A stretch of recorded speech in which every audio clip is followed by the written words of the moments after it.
All right, construction champions, it's your host, Ron Nussbaum, and we're here for another amazing episode of Construction Champions Podcast. Well, like I say, we're burning down the house just so we can rebuild it. And that's not necessarily a construction term. That's just what we're doing. We're looking into your business, your life, and what you can do to be the champion that you're meant to be. Today, I have another amazing guest. It's like every episode, it's just one amazing guest after the other. It's so amazing, the knowledge out there and the willingness to share that throughout the industry. It excites me so much. It's one of the reasons I started doing this podcast. If you've listened to any of the pre-episodes where I talk about that, it's so important to get this knowledge out to the masses. Stop having closed door conversations and let's start having open door conversations that move the ball forward for the entire industry. Matt, it is great to have you here today. Great to be here. So in the last recent few weeks here, I've really mixed it up. Instead of having you just tell me your story, what I would really like to know is, what are you most excited about with what you're currently doing? Well, to be honest, with what I'm currently doing and currently going to be pushing a little bit more is I'm just excited to help the industry understand their financials more. The construction and roofing industry is very highly underserved in understanding how their numbers need to work for them and tracking them properly, how analyzing cash flow and other matters of accounting actually affect their business, and how, if you're not actually tracking it, how fast it can sink your business. So that can be exciting for certain people, but it's exciting from a business perspective because it is something that, as business owners, we can overlook a lot of the times because you have cash flow rolling in, money going out. If money's in the bank, everything's all good, but it's not necessarily the truth. So I'm really excited to dive in here today, and let's get started. I'm going to ask you the $1 million question, and that is, what makes a construction champion? Well, kind of touching back on the subject we just discussed. So being that I am an accountant that actually helps construction and roofing companies specifically, I focus on that.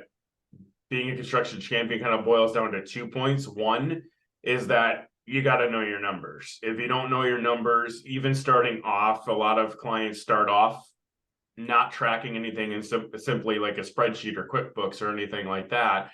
And when you're not tracking anything, you're not going to know if you're actually making money or growing your business or anything in that way. But also, are your jobs even making you money? You can go out and bid a job for a specific price, but at the end of the day, if you're having to put so much material and labor into it, you're not meeting a certain percent, you're really not earning any money. The second part comes down to is, being a business owner, to me, you have to be highly adaptable as you grow, meaning you have to know, as you're getting, I'm actually experiencing this myself sometimes, when you're growing to certain levels, that means your business has to take on different systems, different processes, maybe another employee and stuff like that. You have to know when the right time to bring in different employees and different help is, so that you can have a team that can help you as the owner build the business the right way, so you could focus on the sales, stepping back and letting a sales manager, or if it means switching a system in your company, from a basic system you started with to something that's a more adaptable and higher volume system, you got to know when the right time is. And if you don't, it can hinder your business if you don't. So I love it. And we have to be profitable. It's why we start businesses. And I think we can lose sight of that as we continue to grow our business. But something that you spoke into there that is just amazing is the hiring process and how understanding the times, because I think we can get so tunnel visioned as, I'm just busy. I need to hire. Yep. And then next thing, we're either overstaffed or we didn't bring on the right people or the right positions, and everything's still a cluster. I mean, it can be a real shit show. And I think sometimes we try to hire ourselves out of that, and that's not necessarily the best route. So as you work with contractors and roofers, how do you help them move through that hiring process? So they got, they understand their numbers, they're making some money, it's time to bring guys on. How do we start to do that financially speaking? I mean, the first step is just reviewing on a monthly basis at a minimum. I have there clients of mine that have come in and they didn't even review for a year. I have a client that didn't even review for 5 years that we're helping. So, and it's you have to like review at least at a minimum on a monthly basis. We even have clients we review on a weekly basis because of the volume they do. But knowing when the right time is knowing if you actually have enough overhead to be able to cover your profit margin. I mean, if you have a negative net profit, you're not going to go out and hire somebody to like you could, but at the same time, it's like it doesn't financially make sense to even drive yourself down more unless you know that that person's going to come in and directly make an impact right away. So, like with my team, I did the same thing. Like I knew it was time to make a hire. I knew it was going to cost me a little bit in the end. We're still making a profit, but at the end of the day, that investment is into knowing that it actually is going to grow your business, but you have to make that hire at the specific time. And the only way you can do it is truly actually knowing your numbers, because numbers are different across the board for every business. One business in one area in California is going to could need more because it costs more to live out there than a business in Florida or Tennessee. So Yeah, I mean, it's the root of all of this is always knowing your numbers. But I think yep. we can get scared as business owners because we know there's a lot of additional costs when it comes to bringing on employees. How do you help work through that with guys that they need to hire, but they're afraid to pull the trigger because they're like, this is financially going to be a bad move, but with like what you just said is like it's the only way you're ever going to grow is Yep. understand there's going to be that hit, but long term it's going to pay for itself. How do we work through that? Well, I mean, kind of goes back down to like, if you're doing it as the owner of the company, what is your time worth? Like, if you're sitting there just like hiring a bookkeeper, for instance, like a lot of construction companies do in the beginning, how much time are you actually putting into doing the task yourself that you could actually maybe be out selling more jobs and putting more estimates together? Because when we get kickbacks like we're either too expensive or like it's not making sense, we actually will sit down and break it down with them to say, okay, well, if you're not learning now, like you don't know how to do the chart of accounts, you don't know how to like track this and track that, then you're going to be spending more time either maybe even messing it up and not getting correct to where at the end of the year, your CPA is even going to come back and look at you and be like, I got to clean this all up and it's going to end up costing you more in the end. So it basically, as the owner of the company, you start off doing it all. You do. I did.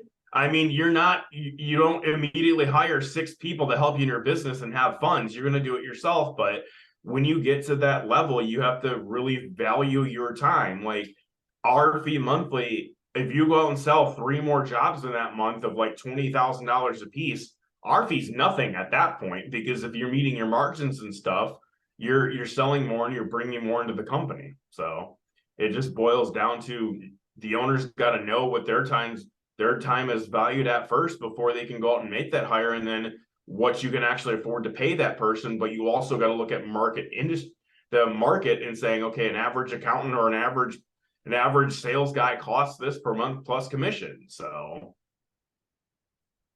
I think some of the best hires that we can make is people that understand our money and yep. understand the tax system and understand the benefits of having stuff right.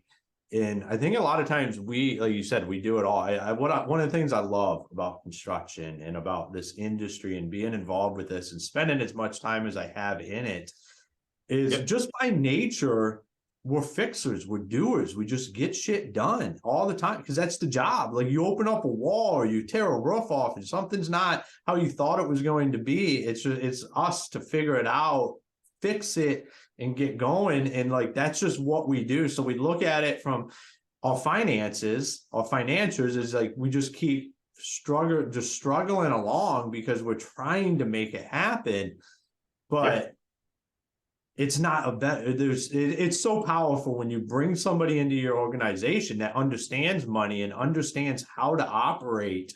I know it was one of the biggest driving forces for some of the growth that I've ever had is when I had somebody that understood that and could make Correct. make the right guidance on, hey, you can do this differently. So I love what you're doing to help. What I always like to ask when I have an expert on here, especially somebody in the money thing, is what do you see every day that people aren't taking advantage of, or they're messing up, that is an easy fix, that is something that's like should be hitting people in the face, but for some reason it's just not? It's kind of a two-part question. The first thing is really knowing the flow of your cash. Like, your every week and every month for a construction company is different. You could have 1 month where you could do $500,000 revenue, next you're going to pull in 25 because all that revenue came in. Knowing how to spread your bills and your expenses across an actual cash flow form actually will help you do that, because you cannot just say, I have money in my bank account, I can pay this. That's not how this works. Like, if you do that, you are going to run yourself out of business really quick. Well, But I the have a other, question when it comes to that. Is yeah, for some reason, like, that's kind of the industry's from a broad perspective, it's literally running a business out of, do I have money in the bank to pay for that or not? Or like, yep. why do you think that is? Why is that like just something that's so standard? I mean, it's kind of like personal too. Like, I mean, if you're running your personal account like that, it directly translates to running another account. I mean, you're running your business like, a lot of guys run their business like they run their personal, and you can't do that. Like, Hmm. you actually have to take part into, like, it kind of flows the same. You have to know when your bills are coming, know when to plan them out and stuff. But just because you receive $100,000 deposit today for a job, like it's a half down deposit, that's not your money to spend. Out of that $100,000, you need to earmark what has to go for supplies, what deposits do subs need, and stuff like that. At the end of the day, 90,000 of that could be gone in an instant, and really 10,000 is yours as profit. But truly understanding that, like, it takes practice. Like, it's not something that guys do overnight. But that leads me to the second part. There's an industry standard where guys rob Peter to pay Paul every single day, moving job funds from this job to that job to this job. You can't do that either, because then you become a victim of, now you have to continue to take money from your new deposits to fund all these back jobs that you can't even pay off at that point. And having a system to track that, and everybody asks me, how do you do that? I mean, honestly, the simple answer is, if you get money from a project and you know you have to pay a sub on that thing, on that job, you have to give them that payment. The rest you have to figure out. Like, we have guys that, honestly, they say 30 days from when the job is closed is when you get paid. We have guys that pay weekly. I am not necessarily the fan of the biggest of paying weekly, because then that means you need to really know your cash flow. But if you have hourly subs, that makes sense. But if you have these guys that are just one-off subs, you have to set a payment thing with them saying, if you invoice us, it's within 21 days, 30 days, because you as the business need to go collect the money yourself. Because if you get $100,000 from another job, but then you pay another job and that person hasn't paid, that's exactly how you get into the situation. Once you do, it's hard to dig out. I love what you're talking about there with having, just to me, I just look at that as that's just proactively communicating what the terms are. And I think we get real loosey goosey with that, especially Yeah. when we're working with subs and everybody. There's no expectations other than Nope. your expectation is, I'm going to pay them when I have the money, or when the Yeah. job's finished. And the subs expectation is, I'm going to be paid immediately when I get the work done.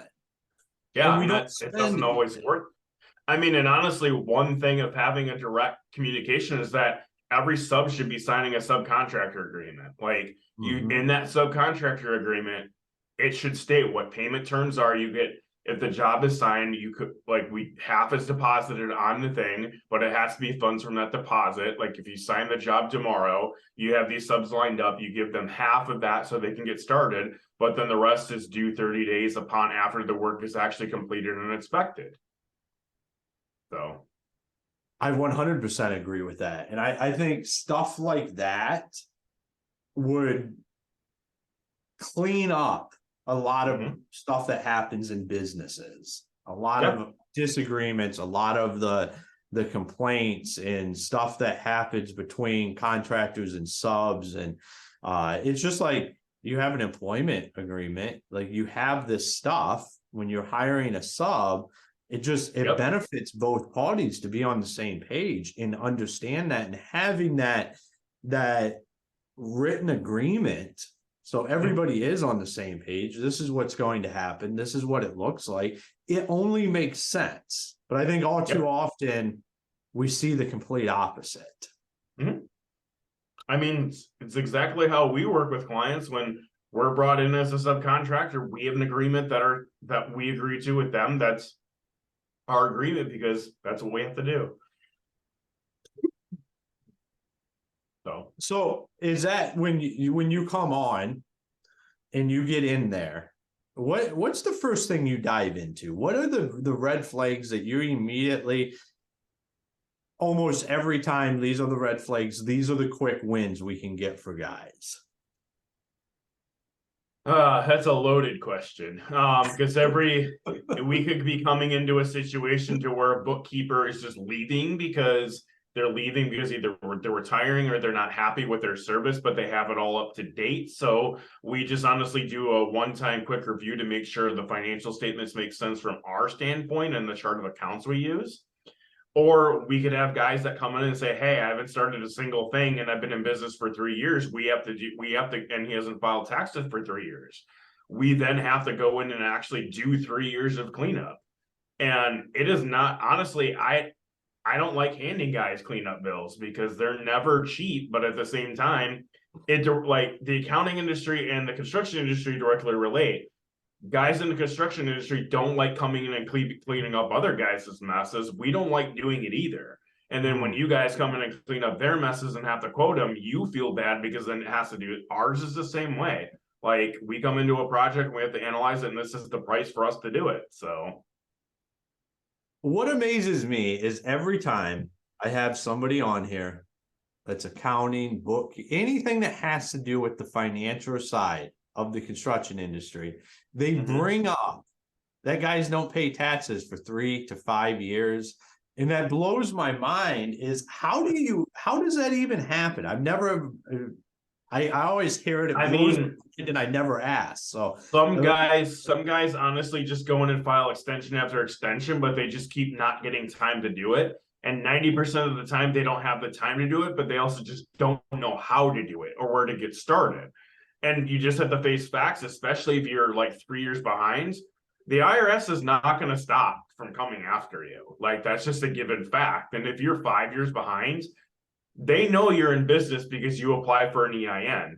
They're tracking it. They know, like, and if you're not filing stuff in the EIN, they can reach out. But at the end of the day, if you applied for an EIN and just never did anything with it, different story. But if you're actually operating, they're not going to care. They will send you a bill saying, hey, this is what's due. Now, if they do that, then you either have to get all the finances together and actually argue with them, or then you have to get a tax attorney involved and actually settle it. So we've seen both, unfortunately. So I would have to guess that that's just a complete mess, but it gets worse the longer you wait. Yep. It gets worse and it gets more expensive.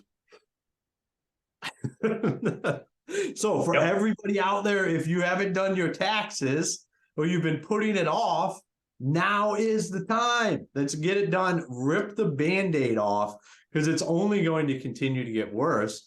And it's something I would think could shut somebody down. Like you could be really successful having a great business, and like not paying your taxes could end up being a deal that would cut off your bottom half. We've seen clients to where they're just very profitable in the first 2 years, but then they have to go pay a tax bill and they don't have it. They were so profitable, but they weren't planning and they didn't just get everything together. I mean, that's why I honestly preach that you should have a bookkeeper and a CPA. Some guys liking have one in and of the same.